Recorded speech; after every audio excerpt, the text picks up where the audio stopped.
Alright, hey everyone, this is Ash. Welcome back to The King's Speech.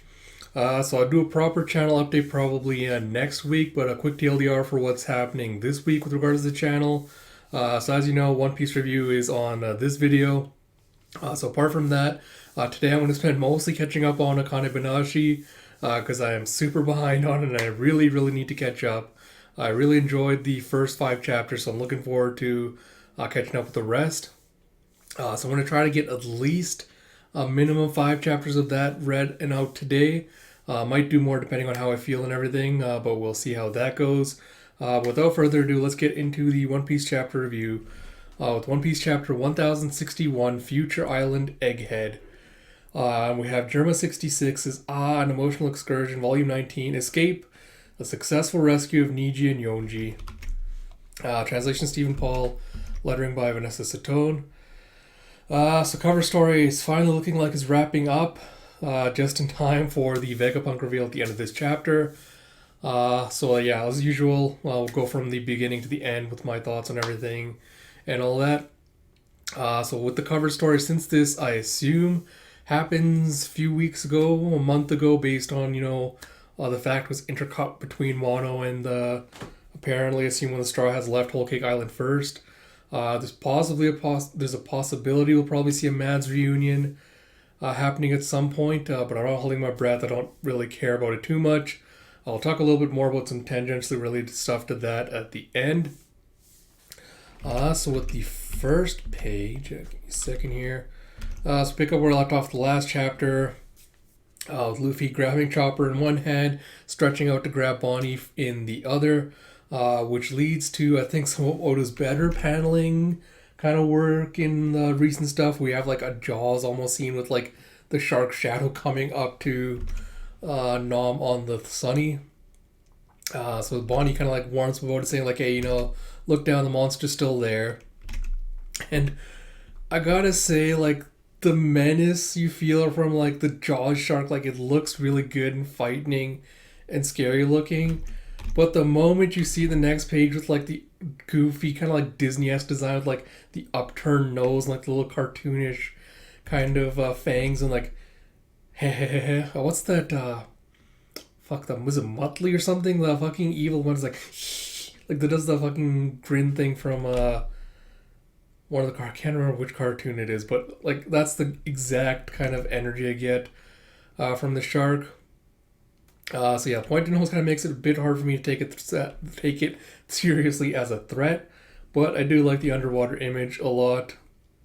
So there's that, and then you see that Jinbei's proven his worth to the crew as he dives overboard to rescue Luffy and the others who fell into the ocean, and he tells Frankie to take over as helmsman. Given like most of the ship are Devil Fruit users, Jinbei's a great resource to have on here. And so you see him propelling the Sunny forward to avoid the shark with what I assume are new propellers. I don't think we've seen these like rabbity looking propellers before. But yeah, Frankie uses it to propel the ship forward.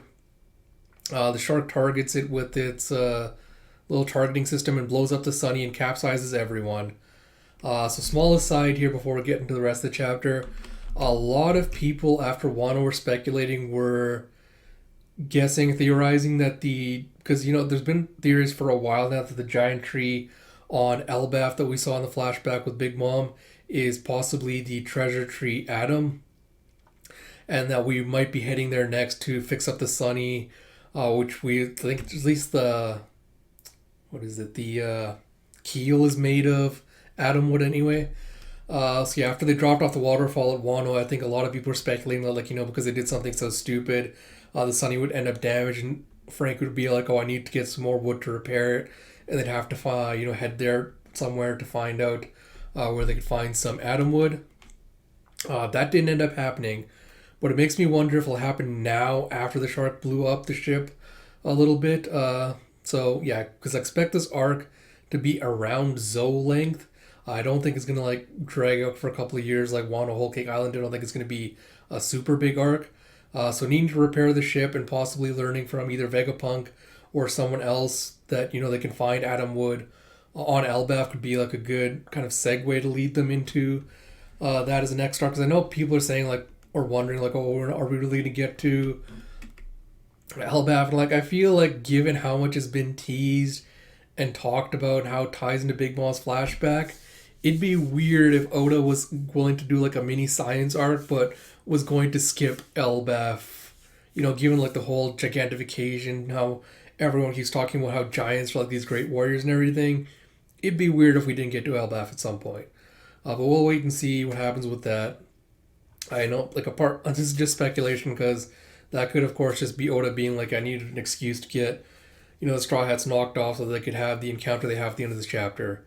But yeah, slight aside, back to the chapter stuff. So you see, Av's Jinbei's caught all Chopper, Bonnie, and Luffy. He heads to the surface, and he comments on how swift and like chaotic the currents are, and how it's so hard to navigate. And I assume that's probably why Vegapunk chose this specific island to make his base, because the currents probably keep most prying eyes away from it. And you see that the shark is now locked onto Jinbei and them, and it's apparently tries to torpedo them as well. And Jinbei tells him, tells Luffy and Ko to take deep breaths as he dives underwater to escape. And you see the other Straw Hats are also drowning in the current as the Sunny is completely capsized. And then we get, sorry, just trying to navigate myself here. And then we see that the shark has a number 3 on it. And we see that, so after he tries to shoot Jinbei and Bonnie and Ko, it sees the Thousand Sunny and it's kind of licking its lips, apparently trying to go and planning to feast on them, I guess. And then we see a robot mecha coming up behind it with Vega Force 1 on it, and it knocks out the shark. And I'm wondering or assuming that this is probably similar naming numbering convention, similar to what Frankie does with his Battle Frankie things. So we'll talk about this once it gets more relevant towards the end. So after this, we then cut away to a nearby island, which is the G14 naval base, where we finally see my girl Tashigi again with the Punk Hazard kids. And it looks like they've all shrunk a little bit, and they're commenting on, it's like, Mocha, these comments on how much they've shrunk. And all the other kids are lamenting the fact that they have to drink this bitter-ass, nasty medicine, and they're only doing it because Tashigi's telling them to. So I assume whatever it is a mixture of Vegapunk mixed up for them to help cure them. And as they're getting their next doses, we're introduced to Goth Robin. And I mean, like, Robin's always been like a little bit goth with like her obsession with like, darkness and like all that stuff and the way she dresses and everything. But I feel like this is what she'd look like if she fully committed to being a goth, like complete with the choker, like the lipstick and everything else, and like the all black outfit, and I think possibly some kind of tattoo on her arm. So really digging that design a lot. And I feel like Oda's definitely recycled some of his the ideas he had for Robin's post time skip design stuff, especially with like the bangs and the shorter hair, which I know a lot of fans were kind of lamenting that we never got. So looks like Oda finally delivered on that. That said, I have to give a major side eye for the fact that he named her Doll, given his various sexist proclivities. It's a little bit on the nose to have a woman literally named Doll in the series, but Oda's never really been one for subtlety, so I guess this is kind of par for the course with him. But whatever. Then we see Helmeppo and a newbie Marine just bawling their eyes out about Kobe's kidnapping. And astute readers, I saw this on Twitter, have pointed out that apparently, Prince Groose, the shaggy-haired looking motherfucker sitting on the chair, was apparently in Capone's cover story when Lola and Chiffon got reunited. Which is like, alright, good callback, I guess, but these designs aren't really doing a lot for me. Like, they just look very generic, scrubby scrubby. Is that a word? Scrubby? Yeah, like generic scrubs. Especially Cruz, who's apparently a rear admiral, just looks like so lackluster for like what I expect from a rear admiral. But I guess it is what it is. Whatever. I guess we'll see if he lives up to his name. Can get some coffee. But yeah, the only interesting thing I think about all of this is that they are all apparently a part of Sword, which I'll touch on. Excuse me, in a little bit. The one interesting thing is that Toshigi is apparently the only one who's not specified to be a part of Sword, which may just be an omission for right now for this arc, or this might be her getting recruited into it. Because it feels kind of weird that freaking Helmeppo and Kobe are part of Sword, which I assume is like the anti-Akainu kind of faction with the Marines. And it feels weird that Toshigi and Smoker are not apparently part of Sword at this point. Which brings me to the next point, which is I wonder if Smoker's also nearby. Like if he's possible, like if Toshigi is on G14, I wonder if Smoker is on Vegapunk's island and he's gonna run into Luffy and Co. And like they're gonna have their little reunion post Punk Hazard. But we'll see. And we see that Has Helmeppo's weeping. He's asking for permission to get one of Vegapunk's Seraphims to go and rescue his boyfriend. But they're saying, but the Guru says that we don't have contact with Drake at this point. Wasn't Drake just a captain? Was he also a rear admiral in Sword? Because I know there was some kind of mix-up and they had to correct it in the volume, but apparently I think there was implication is that they're waiting for Drake to get authorization before they do anything. But Groose is just like, yeah, we can't try it. We can't try to get to full of lead. It's Blackbeard's territory because it's too dangerous. Which makes me wonder if this is going to be a Zoe parallel. Are we possibly setting up an infiltration mission with the Straw Hats? Because again, like the crew split up, they're going like they're two separate ways. So are we going to get, another callback to Zoe with half the crew going one way and half the crew going another way? Especially if the whole Elbaf, tree thing is true. Are we going to see one half being like, yeah, we're going to head to Elbaf to start repairs on the ship and we'll meet you there, and the other crew goes in, helps out Kobe? Too early to tell, but either way, you heard it here first if this does turn out to be true. We then cut back to Bonnie and Co. And again, like, there's a bunch of this stuff in the chapter. I just have to give Oda a major side eye for some of the stuff he looks. Because, come on, there is a time and a place for half-naked Bonnie. And as much as I like her and much as I appreciate me some fan service, having her reintroduction be the place for it is not it. Like, this just feels like Oda feels like he had to shoehorn in some fan service, and he just decided, like, yeah, her getting wet is a good enough reason to do it. But, like, no, just given his proclivities, no, it doesn't. Just major side eye.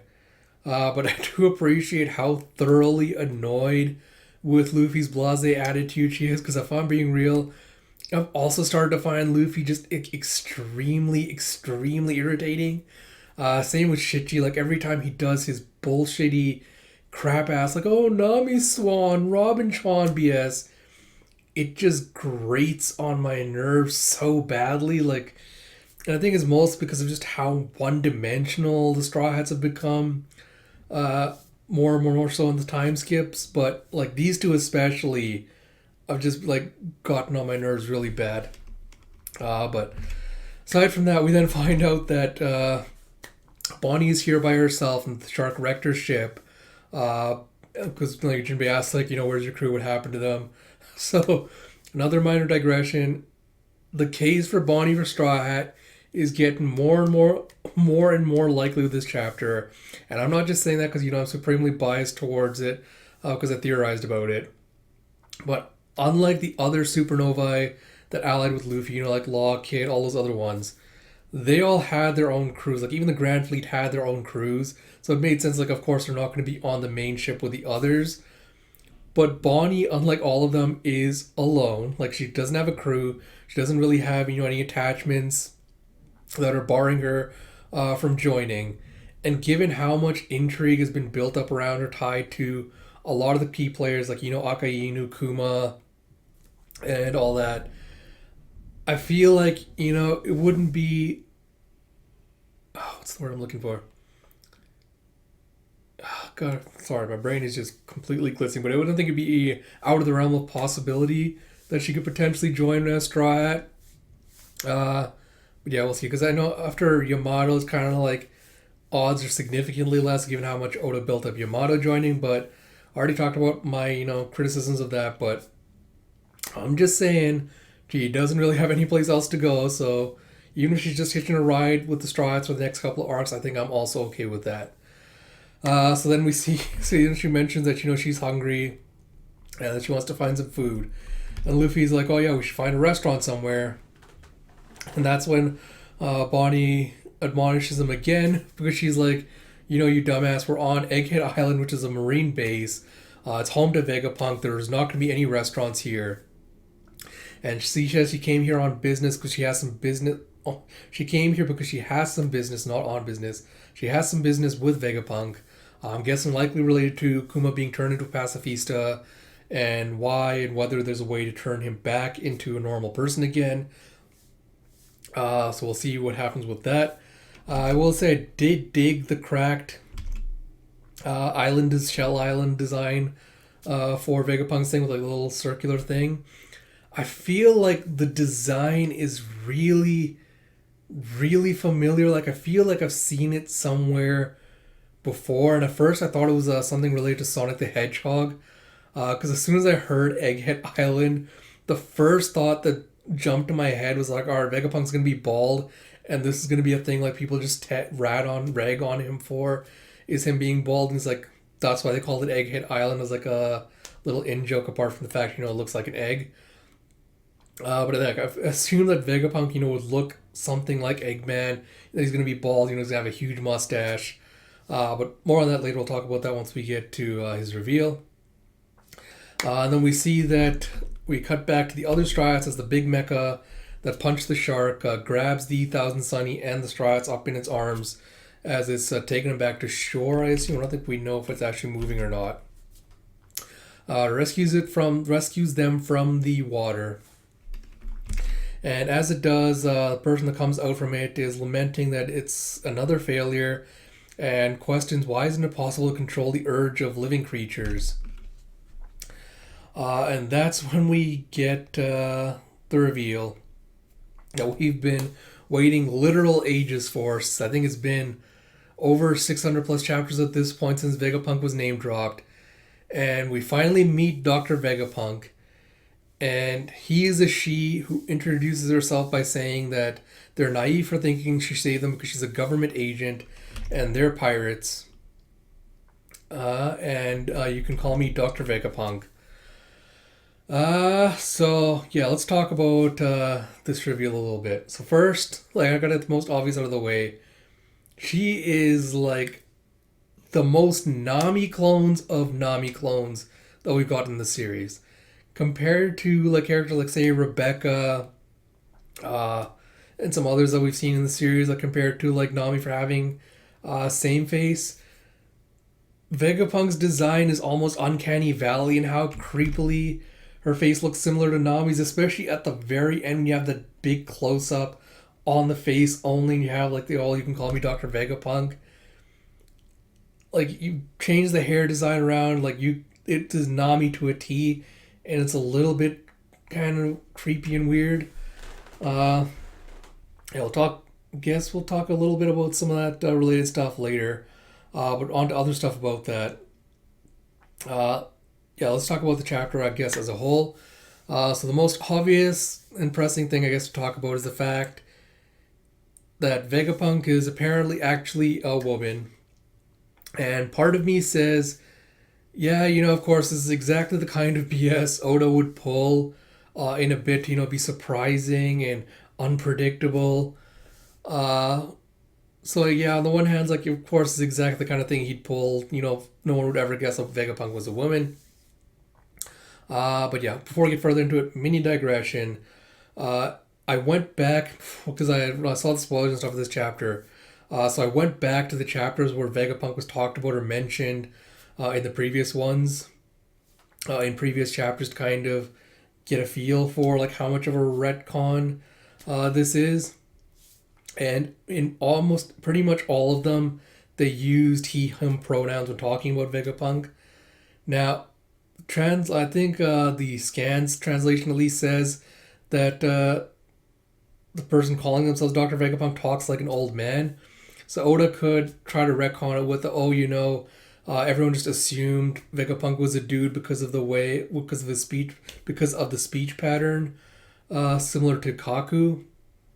But I feel like this would be an absolute full-on retcon though in some regards, because Caesar and Kuma, who have both seen him in person, also referred to him as a he. So given that, I feel like there's got to be some shenanigans going on with this. Now there's already theories being thrown out about specifically regarding the Punk 2 kind of half label we see on the suit that Vegapunk is wearing. With people claiming, well, maybe she's the daughter's successor and that's why she's calling herself Dr. Vegapunk, because technically that would also be true if she was the daughter, or she's a robot or android who Vegapunk is basically speaking through or uploaded his consciousness into, and how he might be like a hive or network mind. He's got like his consciousness like plugged into a bunch of robots, or that it's a younger body he's transplanted his mind into. And all of them are possibilities, and probably exactly what Odo's going for with this cliffhanger is to try and get people talking about it, try to get them speculating on the hows and the whats and the whos and all that. But again, we'll talk about that. We'll talk about that a little bit more in depth. But I will say, like, the reason I don't care for like the whole like, Otis deliberately sets up the cliffhangers for this to get, people talking about it and speculating, is multiple people close to him, especially a certain someone from a certain podcast, have kind of talked about before about how this is something he deliberately does to kind of throw people off the trail, basically as red herrings, because he wants you, to talk and speculate and stuff, so when he drops the actual reveal, like, he's so surprised and, no one's predicted it and all that. So that's kind of partly like why I just kind of take cliffhangers like these with a big grain of salt, because like, all right, given how Otis always talked about how he likes to pull one over on his readers, I don't try to do like too much speculation or like buy too much into this stuff because of his attitudes towards it. Like I said, putting all that aside, I do have some theories and stuff we'll get into, but just want to get some thoughts out there regarding that. So, personally for me, while the thoughts, ideas, regarding clone network mind are interesting, the idea of Vegapunk, being a woman isn't particularly compelling, and I don't think it's as subversive as people think it's going to end up being. And there's a prime example of why that happens right in this chapter specifically, and that's with the gender essentialism BS that Oda tends to pull a lot in the series. With the most glaring example being this whole notable example of, like, oh, girls don't like robots or mecha things or like ninjas, that's only boys' interests. Only boys are interested in cool stuff like that.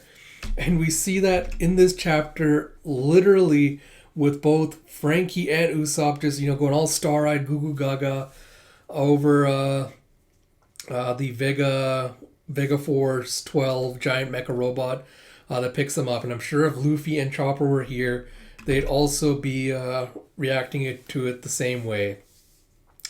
And curiously, Zoro, I think, is the only one that stopped. He's probably because he's the mature one that has to watch out for the danger that's surrounding them right now.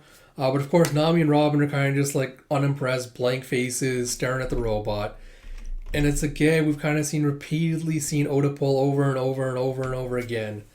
Fucking back in Wano, he even used this with Yamato as a way to affirm that, Yamato's indeed a dude, because he also went all bug starry-eyed at seeing the Frankie robot. Unless Oda making Vegapunk a woman is a way for him to finally kind of reverse course on that, or make some kind of women commentary on women in STEM, there's nothing really interesting about Vegapunk being, one of his typical sexy women characters, especially given, again, his proclivities regarding sexism in the series. So yeah, it's kind of like hard to be excited about the possibility of, the genius scientist actually turning out to be a woman that's been underestimated this entire time because of speech patterns or because they're a woman or stuff like that. Because I don't really trust on order to deliver. This is for something I forgot to mention back at the start when I was talking about some other stuff, and I'll quickly touch on it here. While I'm glad Tashigi is back again in the series, I'm also mad that she wasn't involved in Wano, given, her whole thing is that she's a sword otaku, and her whole entire dream mission is to be like, I want to collect these swords that have fallen into the hands of people that don't deserve them, etc., and all that. It feels like, Wano would have been the perfect chance to kind of reaffirm her dream, develop it a little bit, see what progress she's kind of made on it and everything like that. Especially after how badly she was treated on Punk Hazard. Like, I don't want to see her getting shafted once again by Oda's sexism. So, like, I'm like 50-50 torn because, like, while I'm happy she's back in the story again, I'm leery of the specter of what happened with Punk Hazard rearing his head again with how Oda tends to treat women in the series.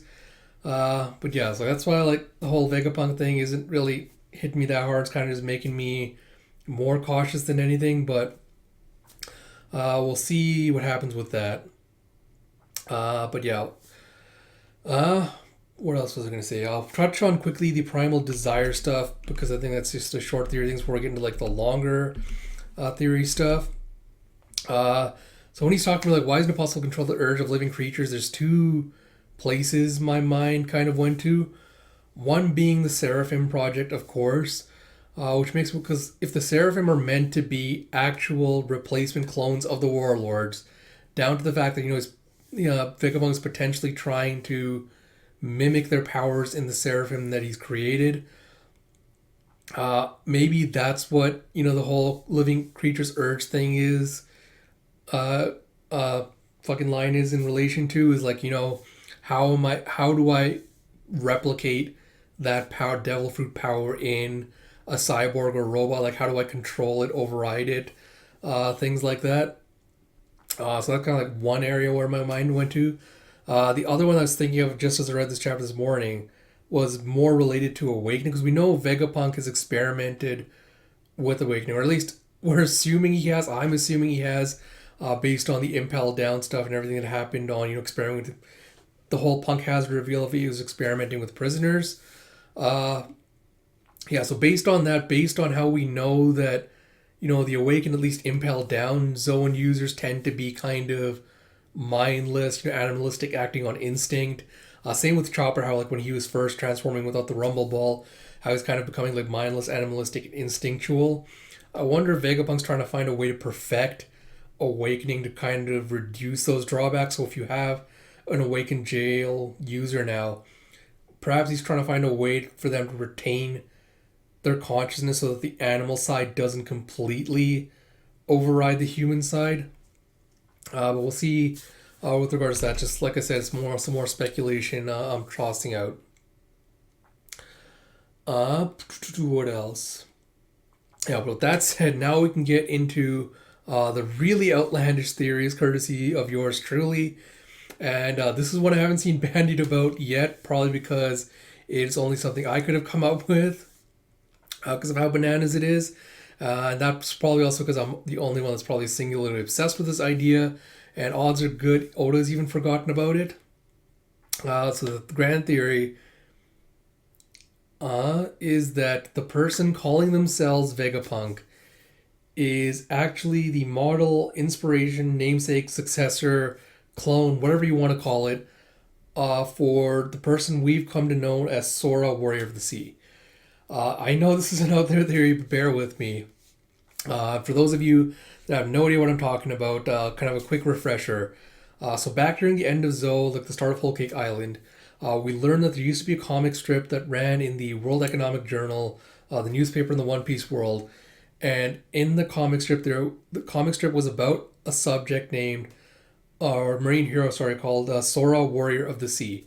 who fought against the evil armies of Germa 66 with the help of a pet seagull and a transforming robot.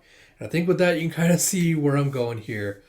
But you had Capone's underling veto, kind of going all goo goo gaga over Sanji, saying that Sora was a fictional hero based on real Marine exploits, who served as, Marine propaganda for the masses.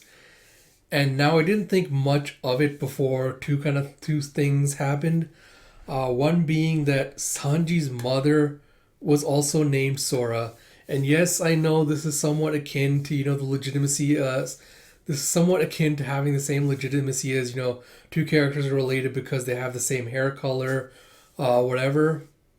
And yes, I'll admit, like, Oda has reused names before. Like, there was the Yeti Cool Brother and one of the androids that Drake first ran into when he went into Kaido's island on the pre-time skip stuff, was also named Scotch. I think Caribou also ran into him at some point when he's pretending to be was a Gabaru when he got caught in the cover story.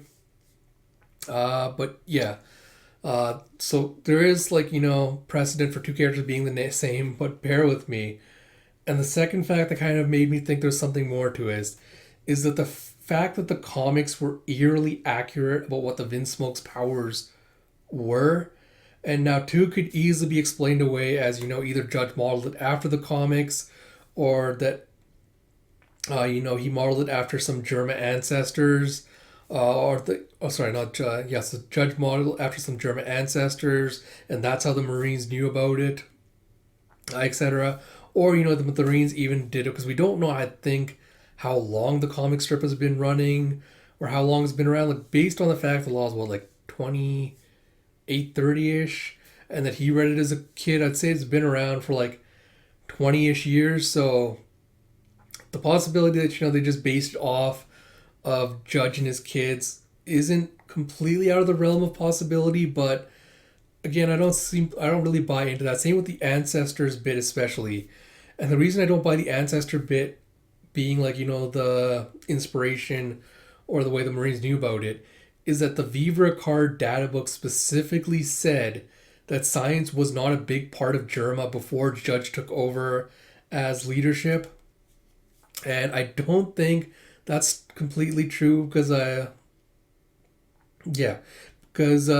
still hold on to the theory that Judge was just the funding, like he was the rich bro that was just funding all the projects and taking all the credit for it, and that the real brains of Mad was Vegapunk. And I'm still of the mind that Judge stole his tech and then turned it over to the Marines. I was like, he basically cannibalized it for his own universe, for his own convenience. I should have mentioned this probably earlier, but for the sake of convenience, I'm going to refer to Vegapunk as a he when I'm talking about him generally, unless I'm specifically talking about the character that was introduced this chapter. Because until we get confirmation of the real identity, it just makes it too confusing, especially for me going back and forth like this. So yeah, that's what I'm doing here. But back to the powers stuff. But my point especially is that the comics eerily predicted Shitji's powers too accurately for me to believe that it was just a coincidence, because the Stealth Black raid suit, which was tailor-made for him, somehow was, had somehow shown up in the comics years and years and years before Sanji ever even knew about its existence, or, knew about or before he even had the suit. Yeah, that's what kind of threw up a lot of my flags for me. Is like, that just feels like too much of an odd coincidence for there not to be something else there. So here's the thing. Now, it's not a stretch, I would say, to imagine that Sora and Vegapunk interacted while Mads was still active, while they're still together in the early stages. I still harbor a theory again that Vegapunk loved Sora and she might have also been part of Mads as well, and that she was the one that created the raid suit for Sanji, because I do not buy for a second that Judge would have created the raid suit for him. Like, I do not think, especially given, the whole invisibility thing, I don't think that's something Judge would have made for him. I think that's something Sanji would have mentioned to his mother once, and she would have made it as a memento for him. But yeah, I feel like it's not too out there to say that she was probably, if not a part of Mads, at least interacted with Vegapunk while Mads was active, and that there is a possibility they kept in touch after disbanding. And this is kind of where we're getting like the deep theory speculation stuff. And that's my idea that Vegapunk is the one that wrote or authored the comic strip Sora, the Warrior of the Sea, and he named it after Sanji's mother as a memento. And this is the part where I'm going to admit, like, I'm fully reaching. This is completely out there. There's no rational basis for it. But the thing that set this off was seeing the design for Vegapunk's hair, like, where we have the one mop of hair kind of just hiding the eye. And it reminded me again of, like, Reiju and Sora, who have kind of, like, a similar hairstyle as well. And the thing is, like, we know Vegapunk can create clones, right? Like, we know, based on this hair film, he has the ability to create clones. So what's to say he couldn't have modeled one after Sora after she died?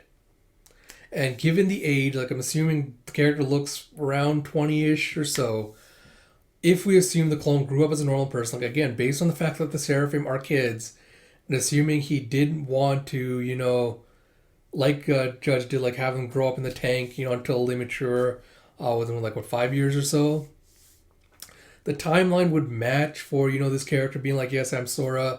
They grew up, under Vegapunk thinking they were the daughter or something like that.